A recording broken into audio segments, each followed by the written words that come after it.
Isang araw, titingala ang mga tiga Minglanilla sa Cebu sa linya ng kanilang kuryente na may taas na 90 feet kung saan may nakapulupot na sawa o reticulated python. Sa Cebu, bigla na lang may isang ahas na pumulupot sa kable ng kuryente. Kinatakutan nito, bagamat marami rin ang umaangkin. Ito ang kwento kung paanong nang dahil lang sa isang ahas, buong komunidad nagkagulo. May haba itong 6 feet at lapad na 4 inches. Kaya halos magka-stiff neck nga raw ang mga tao at motorista sa kakatingala nito lang Martes.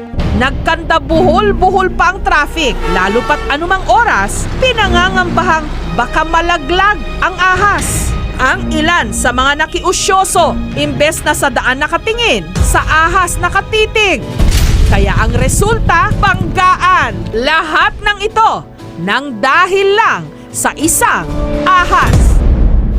Mahigit 4 na oras daw nagpagapang-gapang at parang hindi mapakali ang ahas sa linya ng kuryente.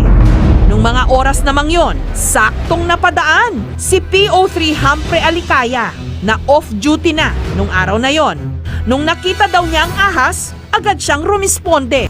May nakikita daw sila na malaking sawa, singlaki ng paa. Kaya nakisusi ako doon kung talagang totoo ba na malaki talagang sawa. At talagang pumunta ako doon para malaman ko kung talaga bang malaking sawa ang nakikita nila. Ang kagawad namang si Ray Del Socorro, napansin na daw ang nagkakanta buhol-buhol na traffic. Kaya agad siyang pumunta para alamin ang problema. At doon na rin niya nakita ang ahas. Ang naisipan niyang solusyon, gamitan ng airgun ang sawa para lumuwag ang kapit nito sa kable. Traffic na kasi dito kaya para makuha ang sawa, tinawagan ko na lang po yung kapitbahay para ipadala dito yung airgun at para makuha na yung sawa na yun. Ang unang nagtangkang bumaril sa sawa, si PO3 Dante Ramas. Isa pang rumesponding pulis gamit ang airgun ni Kagawad Ray.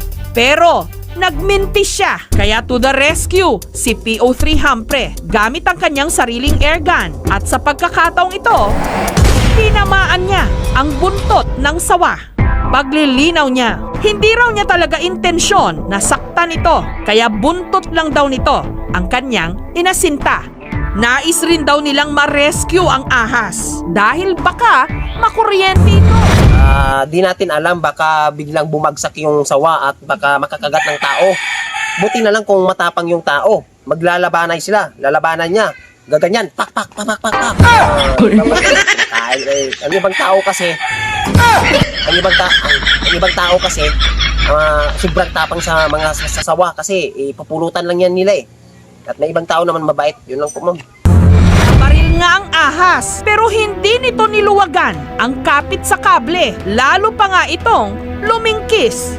Nagsimula na ring dumugo ang buntot nitong tinamaan. Kaya to the rescue na ang mga linemen. Sinungkit nila ito gamit ang 2 hot stick at doon na nagtapos ang exciting na umaga ng mga taga rito. Bigla namang may nagpakilalang 2 lalaki na gustong umangkin sa ahas. Si Carlito na nag-aabang daw noon sa ilalim ng kable at may dala pang sako para paglagyan ng sawa kung sakaling malaglag ito. Balak daw kasi niya itong gawing pulutan.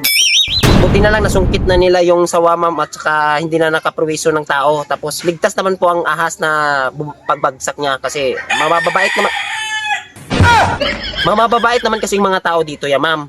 Yun lang yung mga sinasabi kong nagpupulutan, di ko alam kung saan mga planet yun. Pero basta kami mababait dito. Ako nga, nagpicture-picture kami ng pamangkin ko, yung kapatid ko. Nagpicture-picture kami. Hindi ko na malayan, hawakan ko na yung ahas.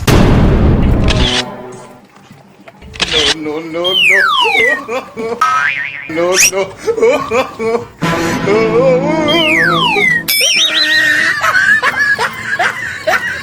Nagbablog kasi kami ma'am. Kaya di ko na malayan, sawa na pala yung nahawakan sa content namin. Tapos yung isang video ko po ma'am, hindi ko alam na parang sa isip ko, parang na mali na siguro na na sa loob ng isip ko, parang gutom yata ako kasi nung nag-vlog ako, akala ko pag yung paglabas ko sa bahay, biglang nagulat ako ma'am kasi ang laki ng ilog. Ang laki. Tapos yung pagbagsak ko, naku, lupa lang pala.